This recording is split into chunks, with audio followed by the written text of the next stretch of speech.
Hi, this is Jenny. Welcome to the Uneducation of Me.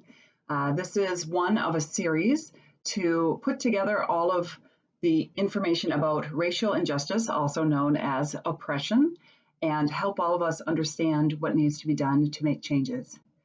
I will, in the next segment, be starting going into the MPD 150 report, but first, I want to read a couple of documents for you. The first one is a press release that came from the Minneapolis Police Department after an altercation that they had with someone in the city. So here is the press release. On Monday evening, shortly after 8, officers from the Minneapolis Police Department responded to a call on a report of a forgery in progress. Officers were advised that the suspect was sitting on top of a blue car and appeared to be under the influence. Two officers arrived, located the suspect, a male believed to be in his 40s, in his car. He was ordered to step from the car. After he got out, he physically resisted officers. Officers were able to get the suspect into handcuffs and noted he appeared to be suffering medical distress. Officers called for an ambulance. He was transported to the Hennepin County Medical Center by ambulance, where he died a short time later. At no time were weapons of any type used by anyone involved in this incident. The Minnesota Bureau of Criminal Apprehension has been called in to investigate this incident at the request of the Minneapolis Police Department. No officers were injured in the incident. Any idea which incident this press release is about? It is about the death of George Floyd, who apparently appeared to be suffering medical distress. The part that they left out was that he was suffering this medical distress because an officer had his knee on his neck. I give so much credit and gratitude to the 17-year-old girl who was there on the scene and captured all of it on her phone. If it weren't for that video footage, they may very well have gotten away with murder. The next piece I'm going to read is a document. It is from the 4th Judicial District Court in the state of Minnesota. These are the charges that were pressed against Derek Chauvin, who is the officer who murdered George Floyd, and the other 3 officers. I'm not going to read all of it because it's a lot, but a couple of things to note. So the officers responded to the 911 call. 3 people were in the vehicle that George was in. George was in the driver's seat. One of the officers spoke to the passenger. Another officer pointed his gun at Mr. Floyd's open window and directed him to show his hands. Once his hands were on the steering wheel, the officer reholstered his gun. I don't know how many white people have had that experience, but if there are people of color, Black people, who are watching this right now, I cannot even imagine what percentage that is, would raise your hand and said, yes, I've had an officer point their gun at me for no apparent reason. The disparity in how justice is served by the Minneapolis police among people of color and Caucasians is unbelievable. So then Officer Lane ordered George Floyd out of the car. He physically put his hands on George and pulled him out of the vehicle. He handcuffed him. George actively resisted.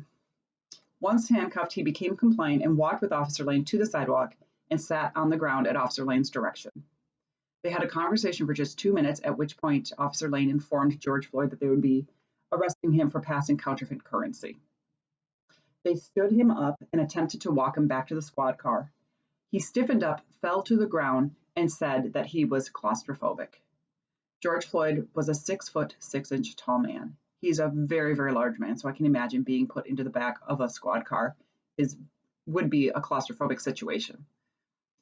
I understand that the police will say, well, we often get people who say they have medical conditions and say that they're claustrophobic, et cetera, or that they'll get motion sick as a way to resist being arrested. But that's not known to be the case. At this point, Officer Chauvin and his partner, Toa, arrived in a separate squad car. The officers together made several attempts to get him into the back of the squad car. Mr. Floyd did not voluntarily get into the car and struggled by intentionally falling down, saying he was not going into the car and refusing to stand still. While standing outside of the car, George Floyd began saying and repeating that he could not breathe. Officer Chauvin went to the passenger side and tried to get him into the car from that side, and Lane and Cooing assisted. So I have two children who have severe anxiety disorder.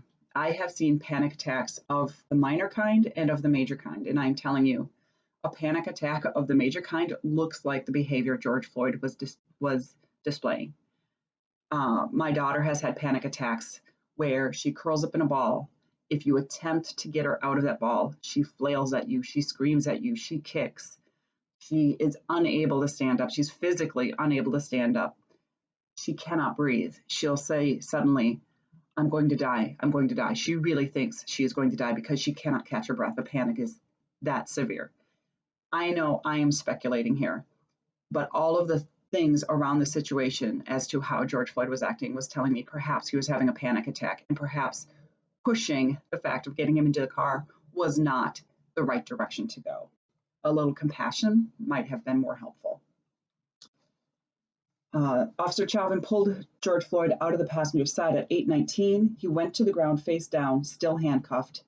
One officer held his back, the other held his legs, and Chauvin placed his left knee on Mr. Floyd's neck. Mr. Floyd said, I can't breathe, multiple times, and repeatedly said, Mama, and please. The defendant, Officer Chauvin, and the other two officers stayed in their positions, ignoring his cries. I could go on, but I think we've all made the point that the officers noting that George Floyd appeared to be in medical distress is a significant downplay of what happened to George Floyd on Monday, May 25th, 2020.